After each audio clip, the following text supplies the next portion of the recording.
Bayangkan, dua orang menghadapi masalah yang sama persis. Dipecat dari pekerjaan, dikhianati teman dekat, atau gagal total dalam sesuatu yang sudah lama diperjuangkan. Orang pertama hancur berhari-hari, marah pada dunia, dan merasa hidupnya berakhir. Orang kedua menghadapi kejadian yang sama, tetap tenang, berpikir jernih, lalu bergerak mencari solusi. Bedanya bukan pada kejadiannya. Bedanya ada pada satu hal yang jarang kita sadari. Cara pikiran mereka bekerja. Inilah inti dari sebuah filsafat kuno bernama Stoicism, yang hari ini justru semakin banyak dipakai oleh CEO teknologi, atlet, tentara, sampai jutaan orang biasa yang lelah dengan tekanan hidup modern. Jadi, apa sebenarnya Stoicism itu? Secara sederhana, Stoicism adalah cara berpikir yang percaya pada satu prinsip inti. Bukan kejadian di luar diri kita yang membuat kita menderita. Yang membuat kita menderita adalah cara kita memandang kejadian itu. Dari prinsip ini, lahir satu konsep paling terkenal dalam Stoicism yang disebut dikotomi kendali. Dalam hidup, ada hal-hal yang sepenuhnya berada dalam kendali kita. Pikiran kita, tindakan kita, cara kita merespon sesuatu. Dan ada hal-hal yang sama sekali di luar kendali kita. Opini orang lain, kejadian di masa lalu, apa yang akan terjadi besok.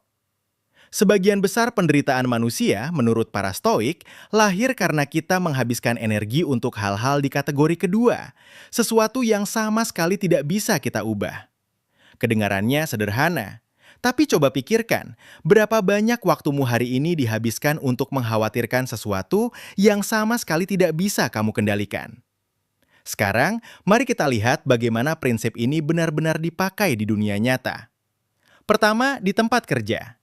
Bayangkan sebuah kantor, target yang terus naik, atasan yang menuntut lebih, rekan kerja yang diam-diam menjadi pesaing. Semua orang berlomba dan seolah tidak ada garis akhir. Di titik inilah banyak pemimpin bisnis mulai melirik ajaran Stoik. Bukan karena romantisme sejarah, tapi karena kebutuhan yang sangat praktis. Seorang pemimpin tidak bisa mengendalikan resesi ekonomi, gejolak pasar, atau keputusan yang tiba-tiba mengubah segalanya. Tapi yang bisa mereka kendalikan adalah bagaimana mereka merespons kekacauan itu. Tetap tenang saat tekanan memuncak. Memilih jalan yang etis, bukan jalan pintas. Menjaga kejernihan berpikir justru saat taruhannya paling tinggi. Inilah alasan sejumlah nama besar di dunia teknologi, termasuk salah satu pendiri Twitter, secara terbuka mengaku terinspirasi cara berpikir stoik dalam memimpin perusahaan mereka. Kedua, di dunia media sosial. Setiap hari kita dibombardir oleh kehidupan orang lain yang tampak sempurna. Liburan mewah, pencapaian karir, tubuh ideal, hubungan yang terlihat bahagia. Dan tanpa sadar, harga diri kita mulai bergantung pada sesuatu yang sepenuhnya di luar kendali kita. Jumlah likes, jumlah followers, komentar orang asing di kolom balasan. Stoicism menawarkan sesuatu yang terasa melawan arus budaya validasi digital ini. Bahwa nilai dirimu tidak seharusnya ditentukan oleh apa yang orang lain pikirkan tentangmu.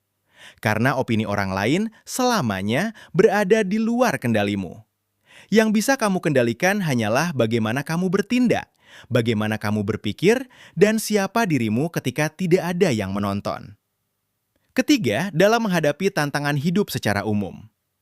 Ada satu latihan stoik yang menarik, namanya negative visualization. Caranya, sesekali bayangkan kehilangan hal-hal yang kamu miliki sekarang. Pekerjaanmu, orang-orang terdekatmu, kesehatanmu.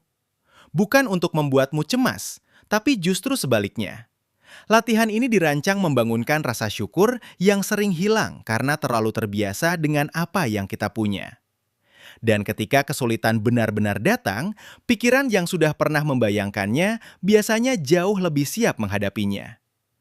Pada akhirnya, Stoicism bukan tentang menjadi kebal terhadap masalah atau berpura-pura semua baik-baik saja. Ini tentang satu pertanyaan sederhana yang bisa kamu tanyakan setiap kali menghadapi tekanan hidup. Apa yang benar-benar berada dalam kendaliku sekarang? Dan begitu kamu tahu jawabannya, disitulah kamu mulai bisa fokus, bukan pada apa yang terjadi padamu, tapi pada bagaimana kamu meresponsnya. Kalau video ini membuatmu berpikir ulang tentang caramu merespons tekanan hidup, jangan lupa like dan subscribe untuk video-video eksplorasi sejarah dan filsafat lainnya.